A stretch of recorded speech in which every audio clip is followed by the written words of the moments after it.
કોરોનાની મહામારી ઓછી થતાં સરકાર દ્વારા તહેવારો ઉજવવા માટે અપાયેલી છૂટછાટને લઈ ગણેશ ઉત્સવની ધામધૂમથી પધરામણી કરાઈ છે।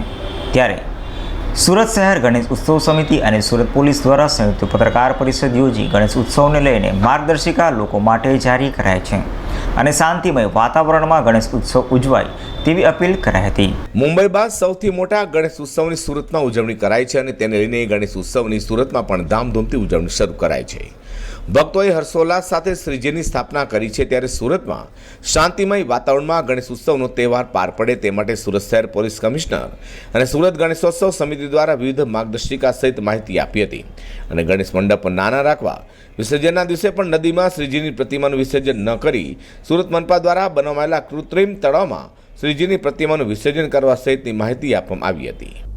મુખ્યમંત્રી શ્રી અને ડેપ્યુટી સીએમ શ્રી અમને ખાતરી આપી હતી કે 4 ફૂટ સુધીનો મૂર્તિનો અમે પરમિશન આપીએ છીએ અને 10 બાય 10ની મંડપ આપ બનાવી શકશો, પરંતુ એની સાથે સાથે આપણી જવાબદારી રહેશે કે એસઓપીનું કડક રીતે અમલ થાય, જેથી ભવિષ્યમાં ગણપતિ ઉત્સવ પછી, તહેવાર પછી ફરીવાર જે છે ફરીવાર કોરોના ઉથલો નહીં મારે કે સંક્રમણ વધે નહીં, એ બધાને આ તાકેદારી રાખવાનું છે।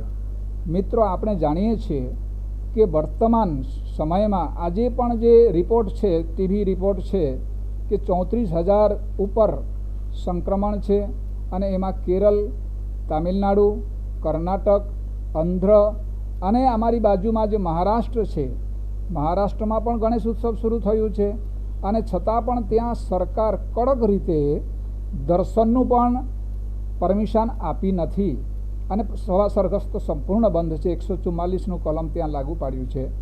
માટે આ પરિસ્થિતિ ગુજરાતમાં નિર્માણ નહીં થાય અને ફરીવાર લોકડાઉન કરવાની આવા સંજોગ ના ઊભા થાય, એટલા માટે આપણી સૌની ફરજ છે કે સરકારશ્રી તરફથી કોવિડના જે નિયમો ઘડવામાં આવ્યા છે અને માનનીય પોલીસ કમિશનર તરફથી પણ જે જાહેર નિયમો બહાર પાડવામાં આવ્યા છે, ઉત્સવ વખતે આપણે સૌ એનું પાલન કરીએ અને પાલન કરીને આપણે પણ સુરક્ષિત રહીએ અને આ વર્ષ પૂરતું જે ગણપતિ ઉત્સવ છે એ ગણપતિ ઉત્સવને નિર્વિઘ્ને પાર પાડીએ, એ જ અમારી આપ સૌને પ્રાર્થના છે।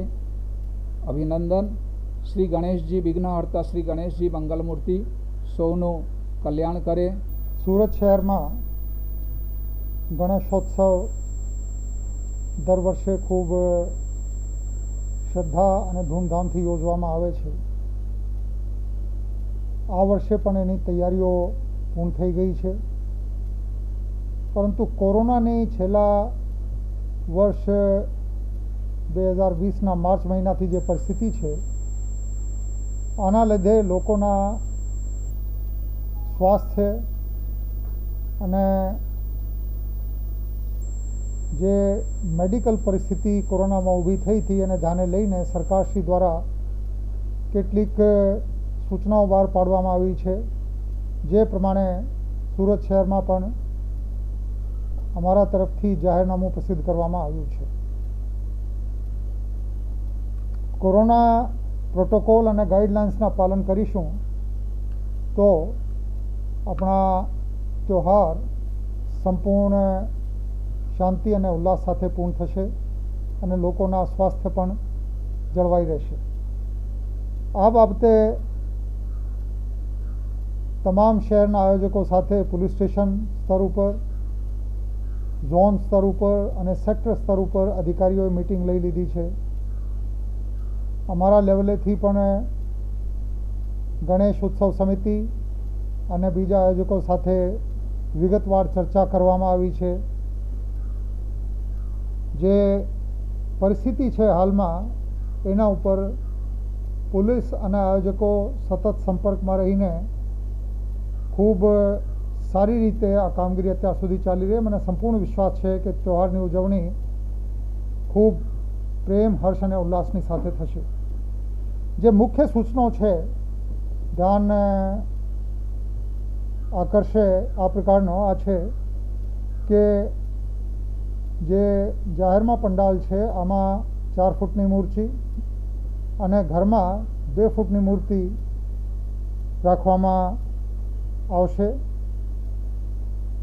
જે મહોત્સવના પંડાલ અને મંડપ છે શક્ય તેટલો નાનો રાખવામાં આવશે. વધુમાં વધુ 10 બાય 10 ફૂટનો હોઈ શકે. સોશિયલ ડિસ્ટન્સિંગ એની ખાસ કાળજી રાખવામાં આવશે. માસ્ક લગાડવાના રહેશે અને આના માટે કુંડાળા અને સેનિટાઈઝર વગેરેની જે જરૂરી વ્યવસ્થાઓ છે આયોજકો તરફથી પૂરી પાડવામાં આવશે. સાર્વજનિક ગણેશ ઉત્સવ સ્થળોએ માત્ર પૂજા, આરતી અને પ્રસાદ વિતરણ કરી શકાશે. અન્ય કોઈ ધાર્મિક અને સાંસ્કૃતિક કર્મો યોજવામાં આવશે નહીં. ગણેશ સ્થાપન અને વિસર્જન માટે મહત્તમ 15 વ્યક્તિઓની મર્યાદા સાથે ફક્ત એક જ વાહન મારફતે સ્થાપન અને વિસર્જન કરી શકાશે. ઘર પર સ્થાપિત કરવામાં આવેલ ભગવાન શ્રી ગણેશજીનું વિસર્જન ઘરે જ કરવામાં આવશે. આ વધારે હિતાવહ રહેશે. સ્થાનિક સત્તામંડળ દ્વારા સુરત મ્યુનિસિપલ કોર્પોરેશન દ્વારા જે કૃત્રિમ તળાવોની રચના કરવામાં આવી છે એના ઉપયોગ વિસર્જન માટે દરેક વિસ્તારમાં કરવામાં આવશે.